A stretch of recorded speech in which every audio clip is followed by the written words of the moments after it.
Next up, we had Triple H and Stone Cold Steve Austin versus Kane and Undertaker for the Tag Team Championships, and the WWF title was on the line, and Triple H was the Intercontinental Champion.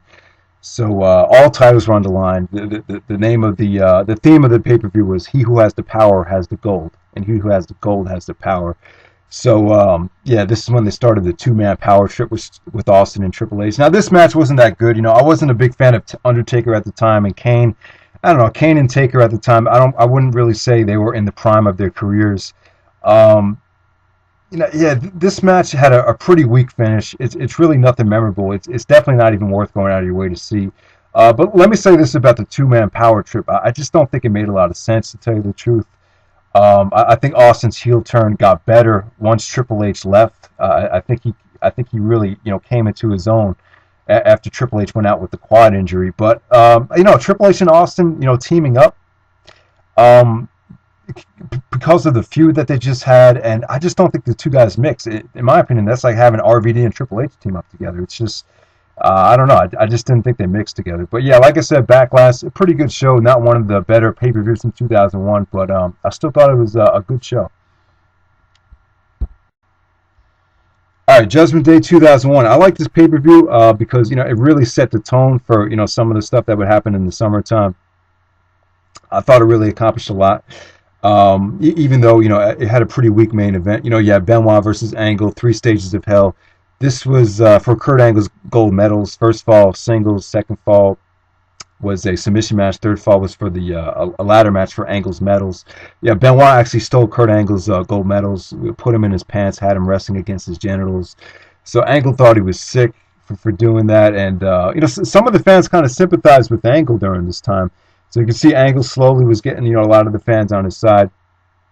But I thought the match did a lot for Benoit. You know, put Benoit into WWF title contention. You know, Edge and Christian actually came out and helped Angle get his medals back. Just great stuff between these guys. You know, you get to see them 2 out of 3 falls. You can't go wrong with Angle and Benoit. 4-star match without a doubt. Triple H versus Kane, the chain match. You know, the next night on Raw, Triple H actually tore his quad. So, you know, I thought Triple H bumped like a bitch for Kane. And, you know, these two had a really brutal match. You know, the crowd got a great reaction. I'm sorry, Kane got a great reaction when he won the IC title from Triple H. You know, like I said, Triple H actually tore his quad the next night. They had that great tag match, Austin and Triple H versus Benoit and Jericho. You know, on the show as well, you actually had Jericho and Benoit. They actually won the tag team Turmoil, which made them the #1 contenders to take on, you know, Austin and Triple H the next night. And great, I love the way they booked this match. This is a really fun tag team Turmoil. Jericho's mystery partner was Benoit. Benoit got a great reaction.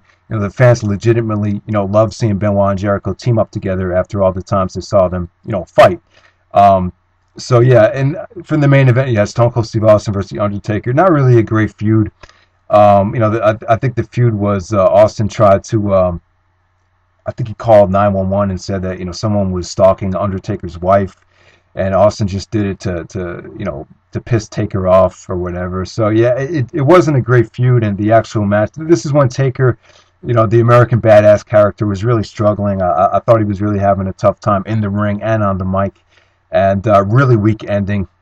Like, I think Triple H hit Taker with a sledgehammer. That match is actually no holds barred, and then Kane came out, tried to make the save, and they actually counted the 3 right as Kane made his entrance, and it just, the way the camera angle was, it just didn't come off good. So definitely not a good main event, but I like the tag team Turmoil match. Benoit and Jericho, #1 contenders. Angle Benoit, the three stages of hell match was good, and Triple H and Kane in the chain match was very good as well.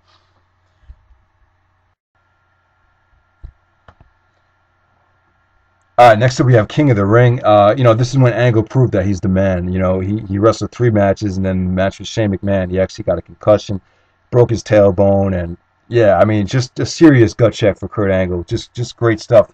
You know, this is one of the first, you know, this is probably the first show I saw that really got me back into wrestling. And, you know, like I said, I was just amazed by Angle's, you know, fortitude and you know, perseverance to finish out the show. You know, you had Angle and Christian. Like I said, you know, I think they did a really great job of, you know, building up to Angle and Shane McMahon throughout the show. As the show progressed, you really wanted to see that match because Shane actually helped Angle win his first match, so he would have that extra match in the finals. So Angle advanced to the finals to face Edge, and Shane McMahon actually screwed Angle. So Edge won the King of the Ring in 2001, and this really jump started the Edge and Christian feud.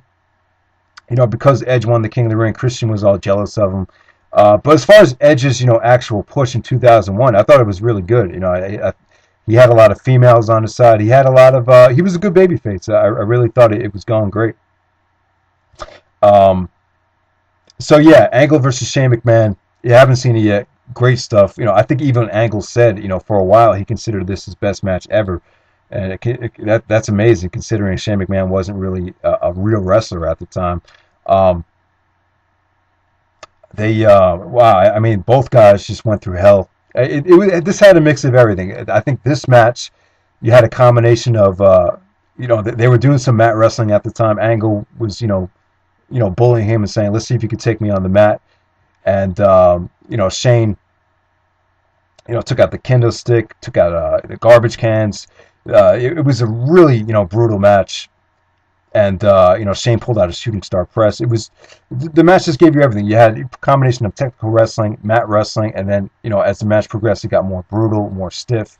And then they brawled to the back near the King of the Ring Titantron setup, and Angle actually suplexed Shane, belly to belly suplexed him through the glass. Now the glass was not just pussy, regular glass that breaks easily. This was really thick glass. Angle had to throw him through it like 3 or 4 times before it broke.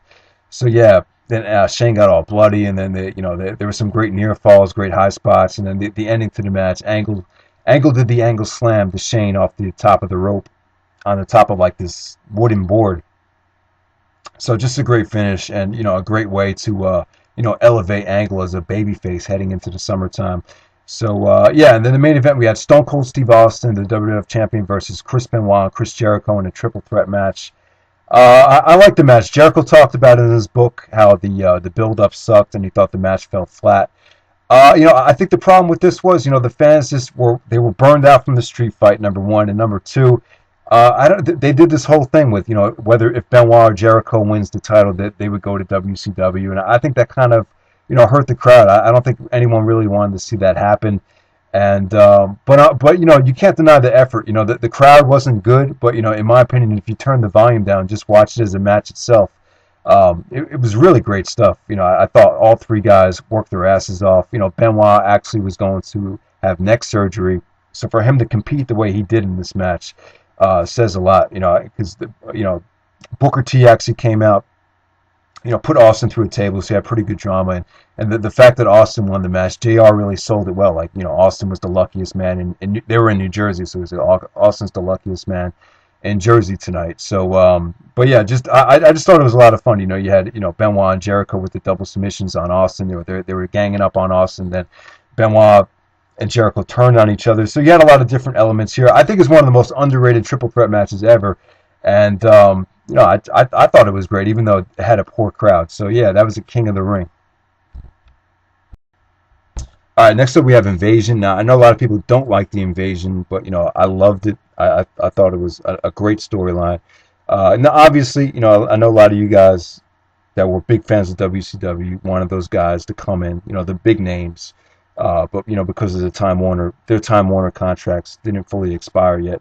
Obviously, they didn't want to come over for financial reasons. But I'm just going to say I thought WWF did the best of what they had. I really thought they did. I think making Austin the leader of Team Alliance, I thought that was the only way to go. I thought that it was the right thing to do, and I thought that's the thing that really, put Austin in full effect as a heel.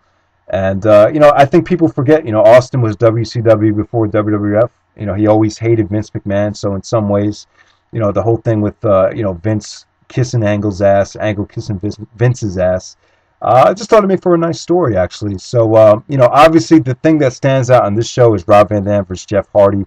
This is Rob Van Dam's coming out party. In a lot of ways, it's his most important match ever. It's his biggest match ever, and Yeah, this is what made everyone fall in love with RVD. You know, when I didn't know who he was when I saw this show for the first time. My brother told me about him. He said, "Hey, check this match out. This guy's fucking awesome." And I was just blown away. I used to watch this match over and over again in 2001. You know, the Van Daminator spot to Jeff Hardy into the pit. I never seen anything like that. And you know, these guys just rocked the house. Definitely the match of the night. You know, besides that, you know, you pretty much had a weak undercard, but I actually liked the main event, though. I thought, you know, it really did an amazing job of setting Angle up as, you know, the top babyface of the WWF. And I thought, you know, the fans' reactions to all the entrances and, you know, to all the hot tags, it was just a fun match. And Austin's heel turn, it was shocking. You know, I don't think anyone saw it coming because on SmackDown, they set Austin up so beautifully as, you know, the leader of Team WWF, coming from the bar, coming all depressed and snapping and, you know, helping out, you know, helping WWF, you know, gain the advantage on the alliance. But that didn't happen though. Austin turned and sided with Stephanie, Paul Heyman, and Shane, and so that was Invasion. All right, so next up we have SummerSlam 2001. Great SummerSlam, probably the second best SummerSlam of all time. Lance Storm versus Edge for the IC title. Great stuff. You know, just a great way to kick off the show. Edge winning the Intercontinental title, and at the same time, they planted seeds for the whole Edge and Christian feud. X-Pac and Tajiri was solid.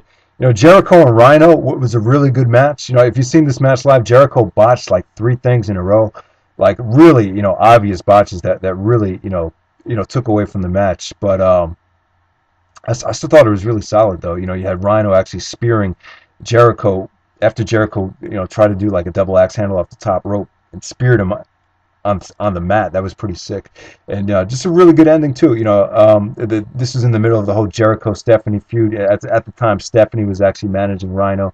Rob Van Dam, Jeff Hardy for the Hardcore title in a ladder match.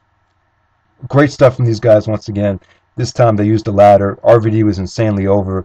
You know, just a fun ass ladder match. I know some people that don't like the match, but still, you know, I love the way the match ended. After, you know, RVD actually had the title, and he was just looking at Jeff like he was like shaking his head like, yeah, that was fucking awesome. We did it, man. So I thought that was cool. You know, in this match too, if Van Dam tried to do one of the sickest moves ever, it would have been insane if he pulled it off. He tried to do like a spinning heel kick to Jeff while Jeff was hanging from the belt, which is almost impossible to do, but he almost did it, and at least he tried, which still got a great reaction.